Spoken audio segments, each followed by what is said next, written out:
Hey guys, welcome back to my channel. आज हम लोग बहुत ही इंटरेस्टिंग टॉपिक के बारे में बात करेंगे।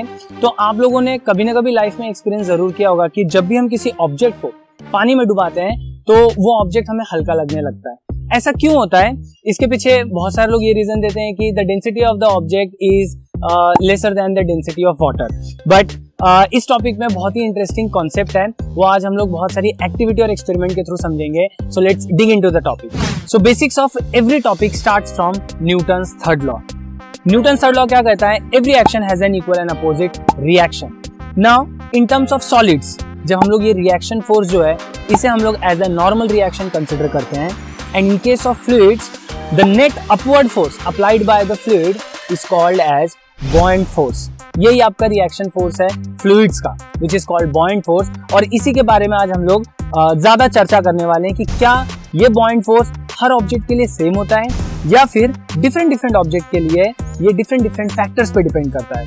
So let's find out. So what is the formula of buoyant force और किस किस फैक्टर पे डिपेंड करता है, इसके लिए हम लोग आज एक पहली एक एक्टिविटी करेंगे। So here I have two things.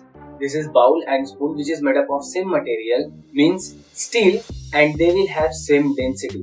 Now let's see, अगर मैं इन दोनों को वाटर में डालता हूँ तो क्या होता है? As soon as I put the spoon, it will sink, और जो आपका बाउल है वो फ्लोट कर रहा है। So there is very interesting concept कि because of the different shapes, आपके दोनों material, although the densities are same, but bowl जो है वो फ्लोट करता है और जो स्पून है वो सिंक हो जाता है। ऐसा इसलिए बिकॉज आपका बाउल का जो सरफेस है वो ज्यादा है, एंड जब आप उसे सरफेस पे पुट करते हो वाटर के तो वो ज्यादा वॉल्यूम कवर करता है।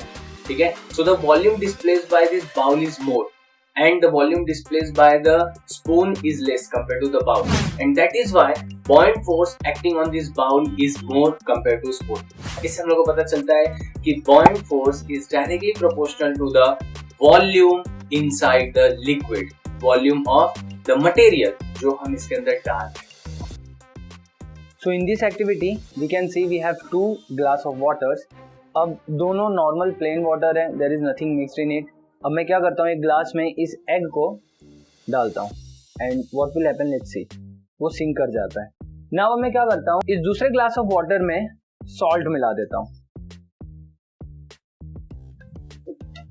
एंड इसे अच्छे से स्टिर कर लेते हैं। Let's wait for a little while ताकि वो पूरा वाटर फिर से एकदम क्लीन ट्रांसपेरेंट दिखने लगे। Now this water is more और लेस विजिबल, ट्रांसपेरेंट है अभी। अब हम लोग क्या करते हैं, इस एग को निकाल के इसमें डालते हैं। Let's see what happens. We can see the egg starts floating because of added salt. कुछ तो ऐसी प्रॉपर्टी में चेंज हुआ वाटर के जिसके वजह से जो एग पहले नॉर्मल वाटर में सिंक हो रहा था, now it's floating. So by adding the salt in water, it increases the density of water, which result in direct increase of buoyant force. So here is our second relation. Buoyant force is directly proportional to density of fluid. So far we have got two relations. Buoyant force is directly proportional to the volume of the material inside liquid and density of the fluid. Wait a minute. There is some discrepancy कि अभी भी दोनों side का जो equation है वो balance नहीं है according to dimensional analysis. तो दोनों साइड के इक्वेशन को बैलेंस करने के लिए हम क्या करेंगे, यहाँ पे राइट साइड में we'll gonna multiply it with g, which is acceleration due to gravity.